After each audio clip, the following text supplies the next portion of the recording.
Assalamualaikum warahmatullahi wabarakatuh. Selamat siang teman-teman semuanya. Apa kabar Anda hari ini? Saya harapkan ke Anda dalam keadaan sehat selalu dan selalu dalam perlindungan Allah Subhanahu wa taala. Teman-teman, saya berusaha mengedukasi kalian seputar pinjaman online berdasarkan pengalaman saya pribadi. Saya mulai minjol itu dari tahun 2015 dan pertama kali yang saya gunakan adalah aplikasi pinjaman online Home Credit Indonesia. Lalu saya juga pernah menggunakan Akulaku, Kredipo, Kredit Pintar, pokoknya semua pinjol legal, hampir setengahnya dari jumlah 101 pinjol legal sudah pernah saya gunakan. Bahkan saat itu masih banyak pinjol legal yang saat ini mungkin sudah bangkrut dan sudah tidak ada lagi di deretan pinjaman online yang terdaftar di Otoritas Jasa Keuangan. Nah, karena waktu itu mindset saya eh, awalnya ketika saya minjol itu karena ketidaktahuan saya, lalu ketidakpahaman saya tentang aturan-aturan yang ada di pinjaman online dan termasuk juga karena kebodohan saya. Saya termasuk orang yang bodoh meminjam uang di pinjaman online dan selalu berusaha untuk membayar hutang di pinjaman online. Padahal itu adalah sesuatu yang salah ketika kalian meminjam uang di pinjaman online.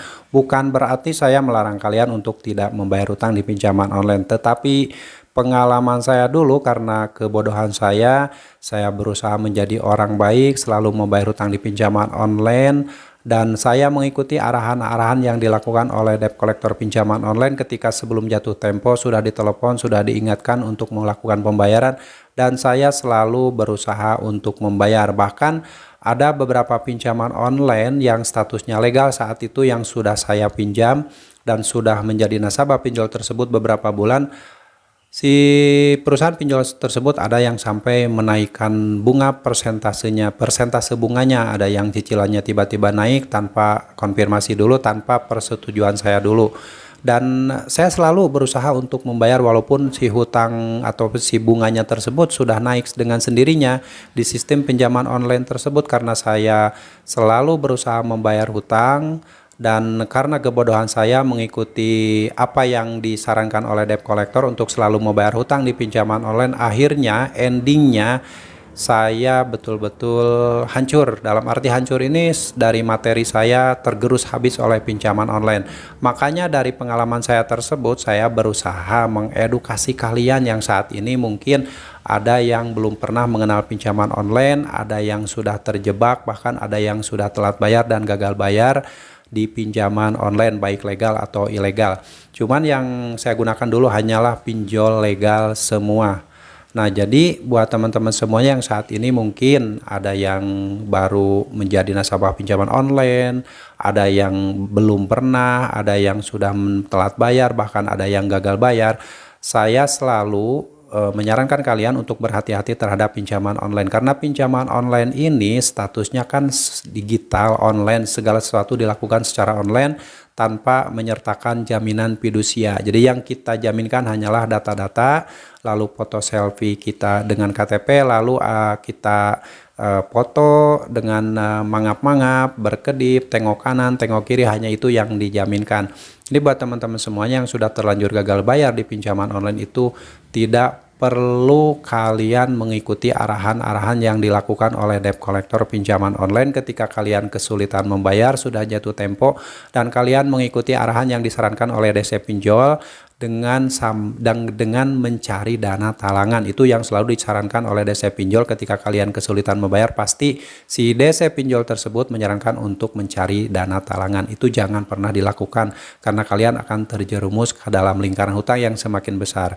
Nah, ini yang akan saya bahas kali ini, yaitu ada subscriber saya yang bilang, katanya, "Bang, saya sudah terjebak di 20 aplikasi pinjaman online legal. Awalnya karena ketidaktahuan, terdesak ekonomi, dan melakukan gali lubang tutup lubang. Karena itu mungkin kesulitan ekonomi dan kebutuhan sehari-hari tidak ada, lalu juga untuk memenuhi kebutuhan susu anaknya," katanya, yang akhirnya dia tanpa sadar, tanpa sengaja, karena ketidaktahuan, gali lubang tutup lubang di aplikasi pinjaman online legal, katanya seperti itu.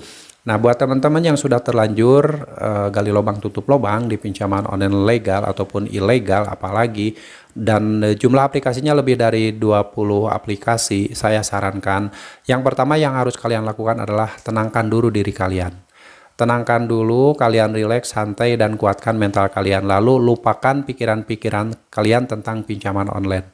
Walaupun saya tahu kalian punya utang, tapi lupakan dulu utang tersebut, lupakan dulu pinjaman online tersebut. Kalian fokuskan pikiran kalian ke masa lalu ketika kalian belum pernah mengenal pinjaman online. Kalian hidup seperti biasa, normal seperti biasa, dan melakukan aktivitas sehari-hari dan berusaha untuk terus mencari peluang-peluang untuk mendapatkan rejeki, untuk mendapatkan uang, agar minimal kalian bisa menghidupi kehidupan kalian sehari-hari, membeli susu anak, membeli kebutuhan makan sehari-hari untuk kalian, untuk keluarga, untuk anak-anak. Pokoknya fokuskan dulu ke situ, kebutuhan kalian dulu. Jangan dulu memikirkan utang di pinjaman online. Kalau memang kalian sudah terpentok, sudah mentok gali lubang tutup lubang, daripada kalian terus-terusan gali lubang membayar utang di satu pinjol dengan pinjol lain yang lain, itu akan mencelakakan diri kalian, akan lebih menghancurkan hidup kalian di kemudian hari. Dan kemungkinan kalau kalian punya aset, ada kemungkinan aset-aset tersebut akan dijual. Saya sarankan jangan mengikuti yang saya lakukan dulu. Saya sampai jual aset, itu ternyata keliru karena kebodohan saya tersebut, karena selalu berusaha membayar utang di pinjaman online, karena selalu menjaga nama baik, ingin tetap bagus, tidak di blacklist, dan tetap bagus di Slick OJK. Itu yang saya lakukan. Akhirnya itu adalah kesalahan terbesar. Sebaiknya kalau kalian mempunyai utang di pinjaman online dan sudah tidak mampu bayar, adalah stop pembayaran.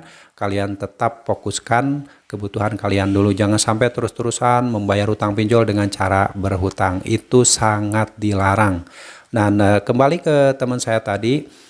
Karena sudah terlanjur terjebak di 20 pinjol legal dan sudah gali lubang tutup lubang, sudah tidak mampu lagi untuk membayarkan. Selain kalian menenangkan diri, selain Anda berusaha untuk fokus dengan kebutuhan Anda dulu, Anda harus berusaha untuk tetap tenang. Dan kalau misalkan setiap hari Anda sudah diteror, kalau Anda kuat mental, si teror-teror tersebut Anda simpan bukti-buktinya. Kalau misalkan via chat WA, via SMS, screenshot atau simpan buktinya. Lalu kalau misalkan diteror via telepon, kalian rekam otomatis. Jadi di HP-nya itu diaktifkan rekam otomatis dan buktinya dikumpulkan, jangan sampai hilang.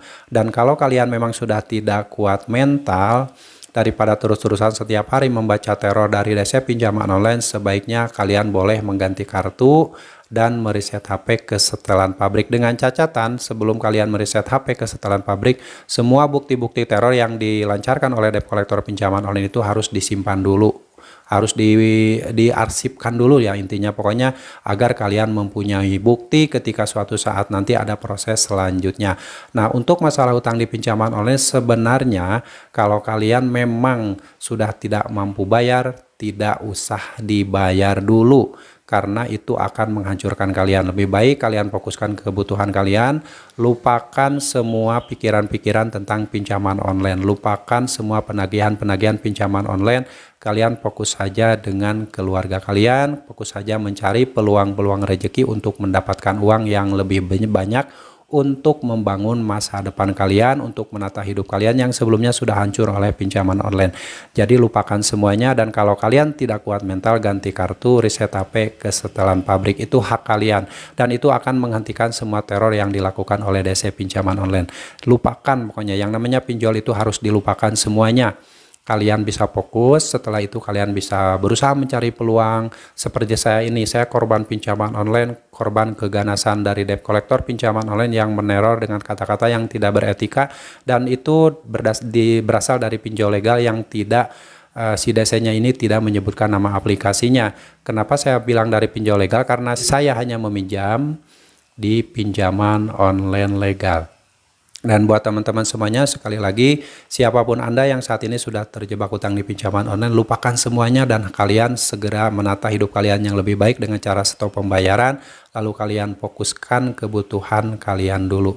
Itu yang harus kalian, jangan takut dengan ancaman-ancaman akan diproses ke jalur hukum, akan dipenjara, akan ditagih DC lapangan ke rumah. Itu semua resiko itu kita hadapi saja.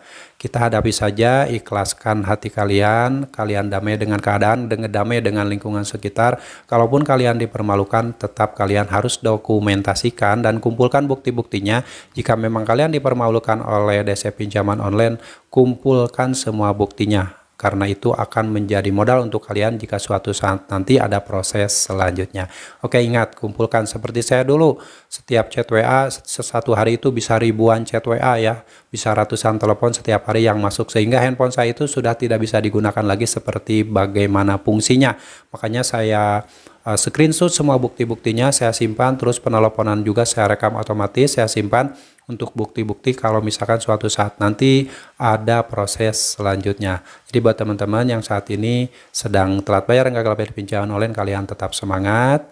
Yang harus kalian lakukan adalah lupakan semua tentang pinjaman online, lalu kalian fokus dengan kehidupan kalian. Dan kalau kalian tidak kuat mental, bisa ganti kartu dan reset HP ke setelan pabrik untuk menghentikan semua terornya. Kalian bisa beraktivitas seperti biasa, mencari rezeki, mencari nafkah untuk membangun masa depan yang lebih baik. Jangan terus-terusan kalian membangun masa depan pinjaman online. Oke, semoga bermanfaat dan sampai jumpa lagi di video saya selanjutnya. Assalamualaikum warahmatullahi wabarakatuh.